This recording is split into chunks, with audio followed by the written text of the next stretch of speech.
Hi everybody, let's talk about 3 Reformation Motets by Johann Walter.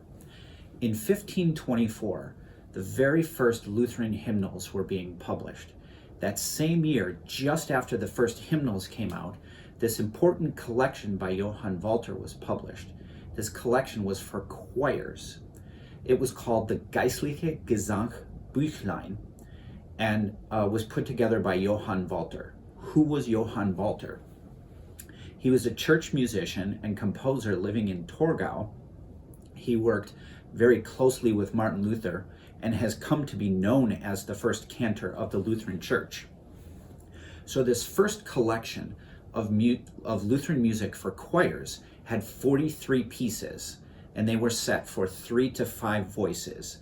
In this collection, our 3 Reformation motets, we've selected 3 of those that are all set for 4 voices, the standard SATB.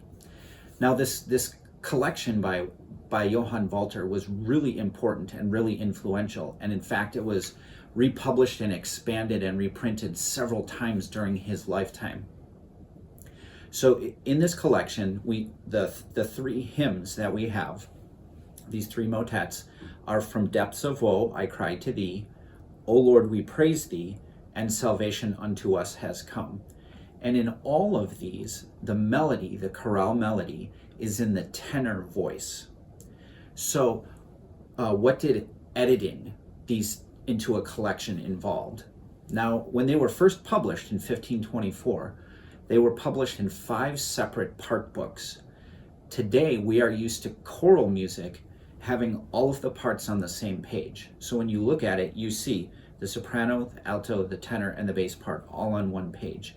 But when these were first published, all of the soprano parts for all 43 pieces were in one book, and all of the alto parts were in a separate book, the tenor parts in a third book, and so on.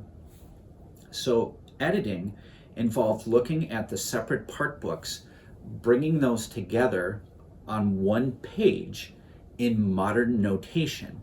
We've also provided a keyboard reduction, which will certainly help during rehearsals.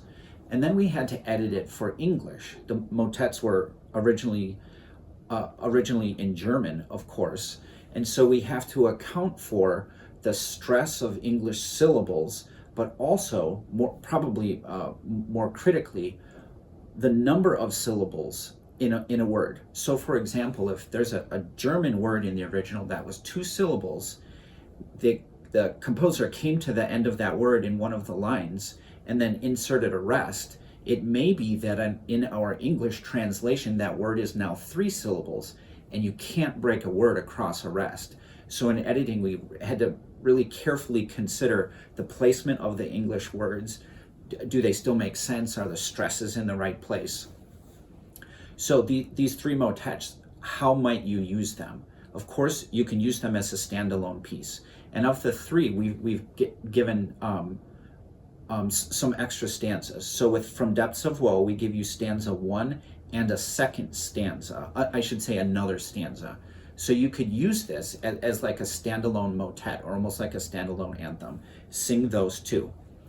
With O Lord We Praise Thee, we give 1 stanza. You could still use it as a standalone thing. And with Salvation Unto Us Has Come, we give 3 stanzas. And that leads us to the other way you might use these, and that's in the context of the singing of the hymn. So with a hymn like Salvation Unto Us Has Come, that's longer, it has 10 stanzas, you may say, the congregation sings some of the stanzas, and then the choir will sing one of the other stanzas.